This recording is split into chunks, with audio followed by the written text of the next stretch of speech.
Hey there, thanks for tuning into Duckbricks. I'm Chris, and welcome to our mega review of every single March 2024 LEGO Ninjago set.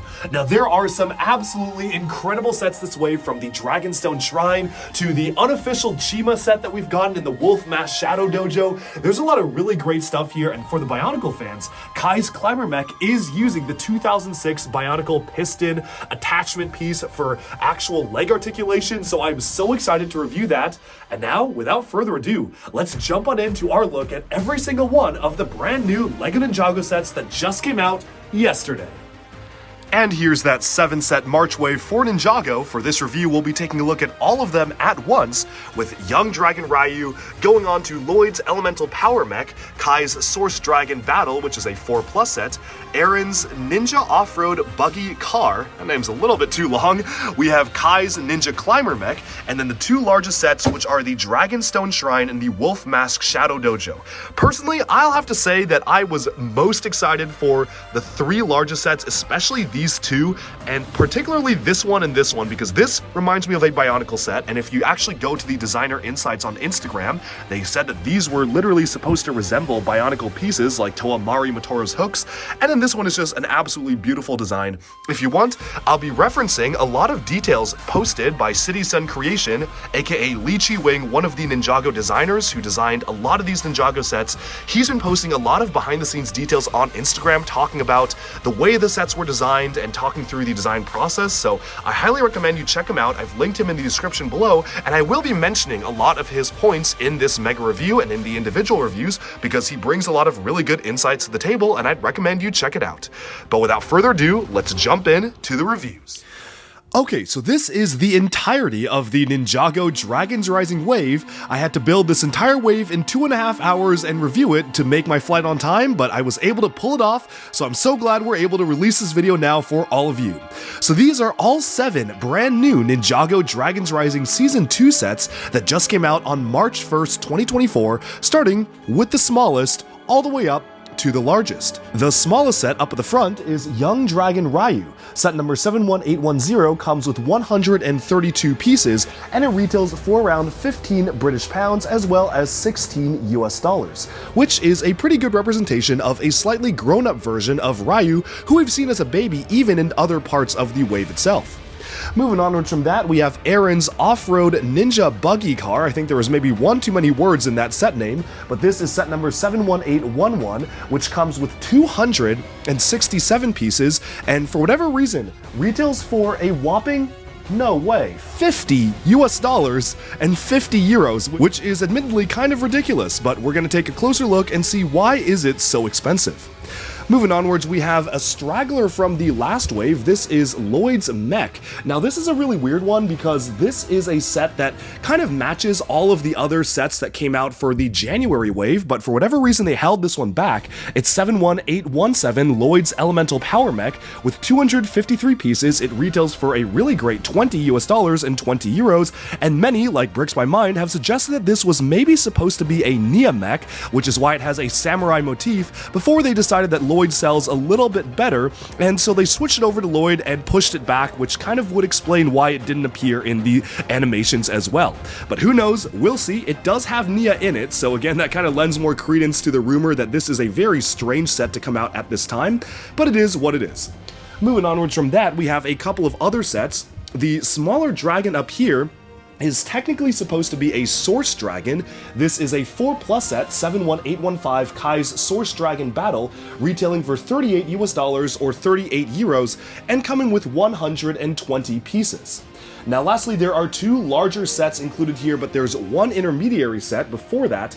This is probably one of my favorite sets of the wave, and that is Kai's Climber Mech here in a wacky pose. This is 71812 Kai's Ninja Climber Mech, retailing for $70, 70 euros, and comes with 623 pieces.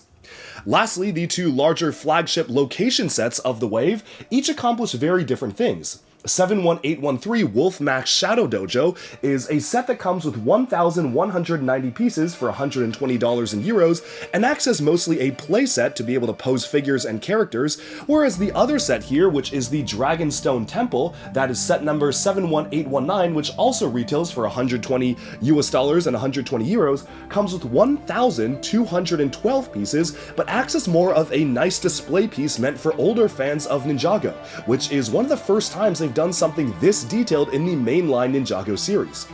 Altogether, this is definitely one of the strongest waves of all time, at least when it comes to the three larger sets, and as for the smaller ones, I definitely have mixed feelings, but let's take a look right now. We're going to start off with the smallest set here. This is Young Dragon Ryu, and this is meant to depict a bit of a time gap in between the seasons. There seems to have been a time skip where the baby dragon has grown up into a larger dragon, and I for one am very excited for them to eventually inevitably release a large, supersized version of him. I have a feeling that he might be the missing source dragon, and I know a lot of people share that theory, but as of right now, you kind of have an adolescent Ryu, kind of similar to what Marvel was doing with Teen Groot and Adult Groot and Baby Groot, but what's very notable about this set is that in a total surprise, Sora actually has a brand new hairpiece, which is dual molded to match what it looks like in the show. I am very happy about that, and we'll take a closer look at that when I eventually put out a video on all of the minifigures from this wave. The set comes with 3 figures, Aaron, Sora, and a Wolf Mask Warrior, who has been unchanged since the January wave, and introduces one new mold in the form of the Baby Dragon Ryu's mouth. Overall, I really do like the way it's constructed. It kind of feels like one of those LEGO Elves sets we would have gotten in 2018, which is a really good thing because Elves was phenomenal, and unfortunately, really the only downside is that since the head is hollow underneath, there's literally no jaw, or any semblance of a jaw that's been built into the head. They did try to kind of mold it in, but I feel like it would be a lot nicer if you could actually open his mouth, so that does feel like a bit of a miss to me, but it is what it is. Moving onwards, the wings are also recolored in the sand blue color, which is quite nice. Unfortunately, you have the same sticker repeated 4 times on the legs, but I guess they didn't quite have the printing budget for that.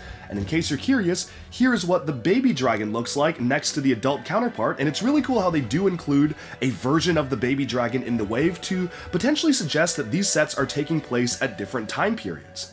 Moving onwards from this set though, which I do kind of feel is worth the price, I feel like this is going to be a really popular set because it does come with kind of the 2 new main heroes. I wish Aaron got a new suit, and I mean Sora for that matter as well, but again, LEGO seems to be holding off on giving us new suits for those characters, but this is a really nice build, especially for the price. I'm sure this is going to do really well because it kind of feels like almost a flagship set for Dragons Rising despite it being so small. Moving onwards from that though, we can take a look at the next dragon in the wave, and I'll just spend a very brief amount of time looking at this one because this is a 4+ set, so for $38, you're not getting too much with it, and to be completely honest, 4+ sets are obviously not meant for me. I'm not the target audience for these sets, but I will say is that this is probably one of the strongest 4+ dragons they've ever done. I really like the dual wing pattern, which again kind of feels borrowed from LEGO Elves. You get a new version of Wildfire in the set, as well as Kai, and 2 of the Wolf Mask Warriors, as well as a dual molded sword for them to wield, which looks really great. They've also introduced a brand new lower jaw element for this particular dragon. I would be surprised if we did not see this popping up again. There are some rumored larger Source Dragon sets coming out later this summer, so I can imagine that this was probably created for those and they just allocated the budget towards this wave. And overall, really the only major con about this dragon is that they've recolored the 4+ mech legs in dark red, and the unfortunate thing is these are very clearly mech legs. Like, they have mechanical detail, you can see the pistons on them, they just don't really feel very dragon-y to me. And I feel like that is definitely one of the cons of the dragon itself, because otherwise, it's actually pretty solid as a 4+ build. The legs just really throw me off. The builds themselves for the Wolf Warriors are okay. This is kind of just a cannon. It is spring-loaded, so you press on the back, and the cannon will launch at the front. It's kind of the replacement to the Technic competition cannon, and this build is nice. It does have that really nice opalescent, satin, transparent purple rock element, which they introduced last year for the Disney Princess Enchanted Forest, and it does even come with the full version of Climber Kai, and again, we'll be taking a closer look at all of the Climber Ninja in a future video, but I just want to say, basically, I think the armor is really cool. It's probably the best armor we've ever gotten for Ninjago characters, but what really drags them down is you can't move the head. The coloration of using the exact same Dragons Rising Season 1 upper hoods definitely does throw it off a little bit. Kai is okay. I think he definitely is one of the ones that kind of got away with using that color, but for some of the other ninja, it's a little questionable, and we'll get to that. Moving onwards from that though, we can finally take a look at some of the more exciting sets of the wave. Now, moving onwards to the Lloyd Elemental Power Mech, again, this feels so much like it was supposed to be a Nia mech. This is like my favorite Ninjago conspiracy theory now, next to that Zane was supposed to die as the Ice Emperor, which is why he wasn't in Prime Empire. But yeah, this is a really interesting one for Lloyd, because it doesn't really feel that much like a Lloyd mech. You've got dark red integrated in, which is kind of a Nia color scheme thing. It looks like a samurai, which is also very much tied to Nia, and it has a lot of black integrated in it as well. And really, the only thing that ties it to Lloyd is the addition of these green elements to kind of form up the limbs, as well as the recolored green transparent lightning and bolt elements, the elemental effect elements from last year. Again, very bizarre that this is a Lloyd mech, and to me it doesn't really feel that much like a Lloyd mech.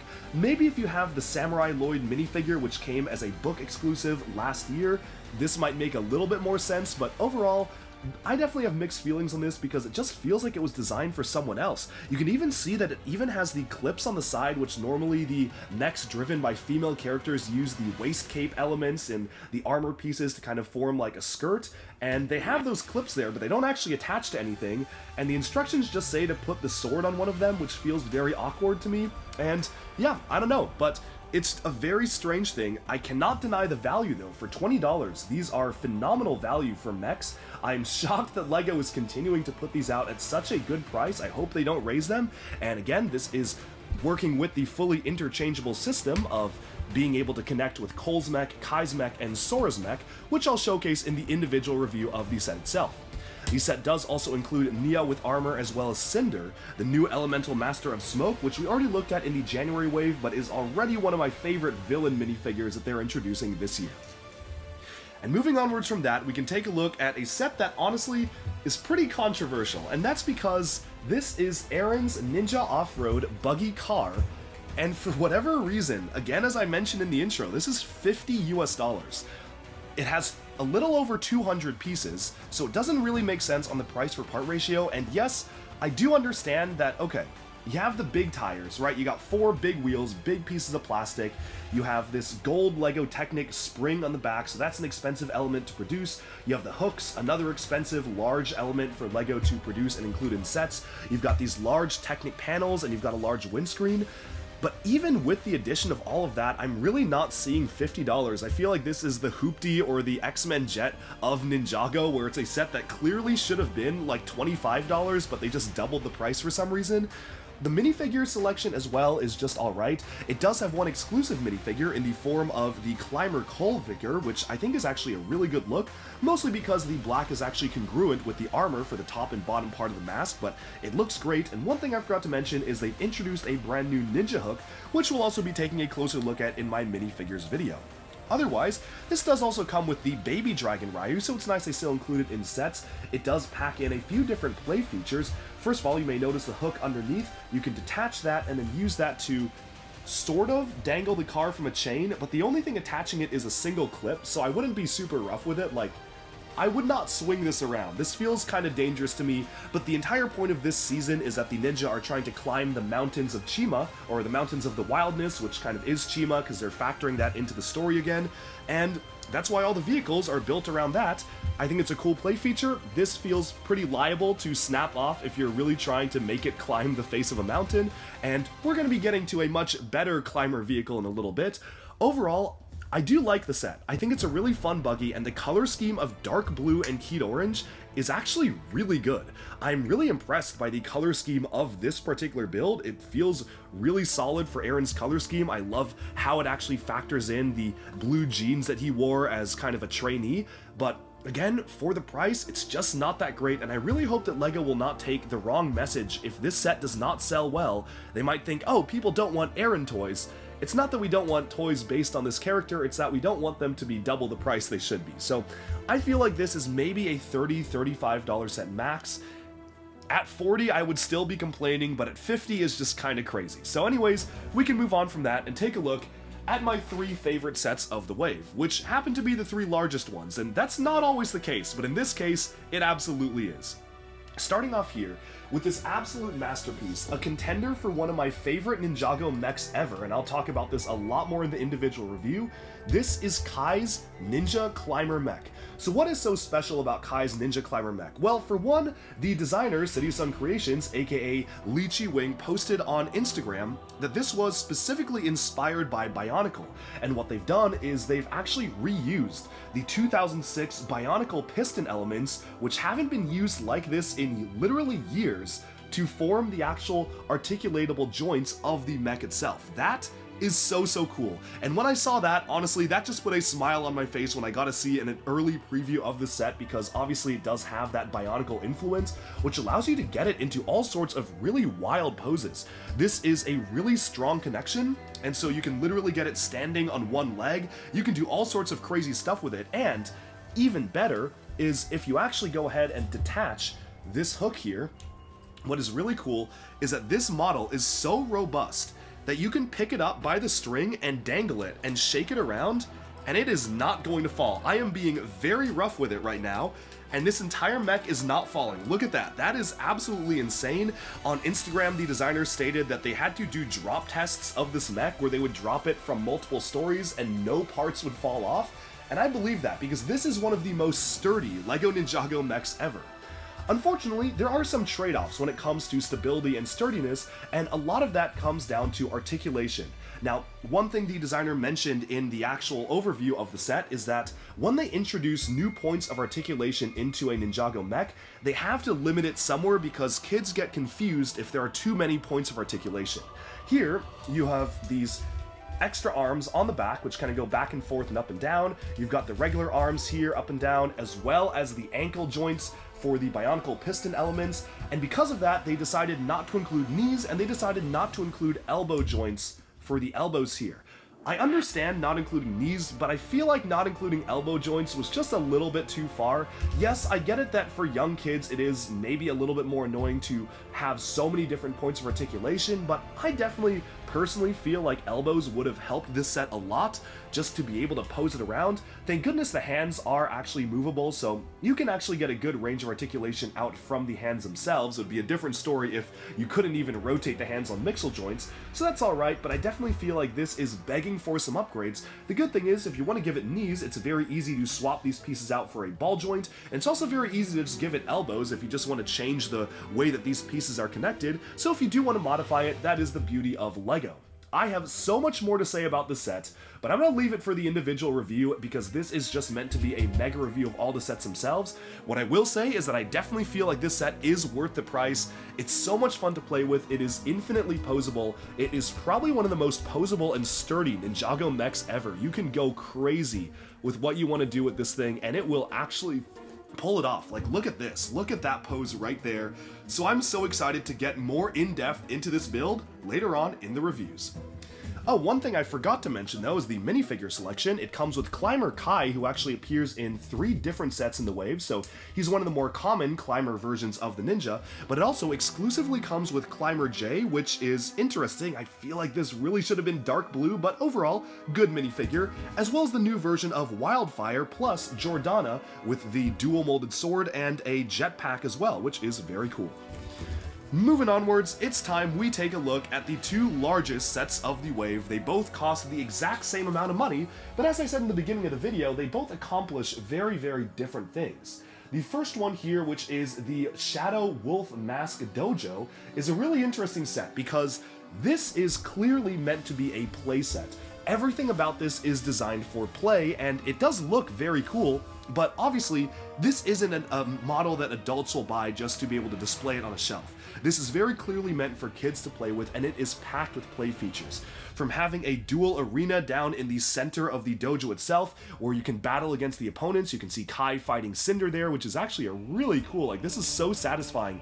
And you can kind of try to knock one figure off, which is harder than it looks, and you really don't know which one you're going to knock off. So that was a lot of fun to play around with. Honestly, that's kind of my first time playing with it, and the hooks definitely add a lot in play, making it feel like the weapons are clashing.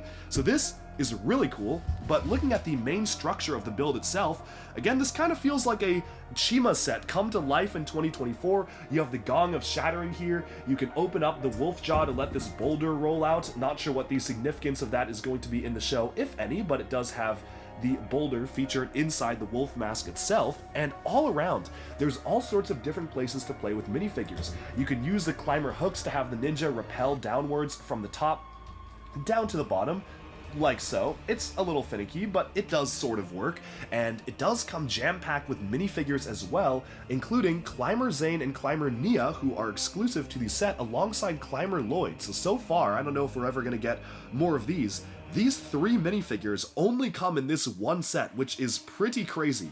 It also comes with Lord Roz, unfortunately without arm printing, which is a bit disappointing because on the box art, he does have arm printing, so not really sure what happened there, but maybe we'll see it in one of these summer sets, as well as one of the henchmen, plus Jordana as well. Now, what's really cool is at the top you have the Blood Moon as a separate printed dish. This is really, really wild to have the Blood Moon design right up there. It is so cool to see the amount of detail that went into the printing of that disc, so I'm a big fan of that new piece and very excited to see how it fits in the story. And overall, I love the composition of the set, where it's not just symmetrical. You have these mystical rocks with carvings sticking out of them on the sides right here, and on the other side you have this tree, so you have kind of the black, almost Lego Forest Men style tree on one side of it, and the other side are these mystical rocks, which is very, very interesting. And there's even a trapdoor function. If you push up on one of the trees, you can cause the trapdoor to fall in the center, and on the inside there's all sorts of really great detailing, which I'm sure is going to be very relevant to the show, where you can see what happens, which I'm presuming that is depicting Shatter Spin. At the time of recording this review, we do not have any more information about the TV show, it's not out yet, but you can kind of guess where they're going with some of these by looking at the model itself. There is one random golden weapon displayed on the inside, as well as the hammer, which Roz uses to strike, the Gong of Shattering displayed on the top. I don't know if that other weapon is going to be even relevant, but it does kind of feel like a Chima weapon that they would just randomly throw in, so I do really appreciate that. And for $120, having just under 1,200 pieces means that this set has pretty good value, especially with all the exclusive minifigures. I can't complain, and what I will say is that the designers have said that if we want to get more villain sets, this set in particular needs to sell well, and if it doesn't sell well, we'll probably just keep on getting more hero-based stuff. So please, if you want to see more villain sets from Ninjago and want to get one that's really good, highly recommend this set. This really grew on me. When I first saw pictures, I was just kind of okay with it, as you could see in my early videos, but having it in hand really changed my mind. This is a lot of fun. Now moving onwards, we have the Dragonstone Shrine, which is the same exact price of $120, but is physically smaller. However, it comes with even more pieces, which is pretty crazy.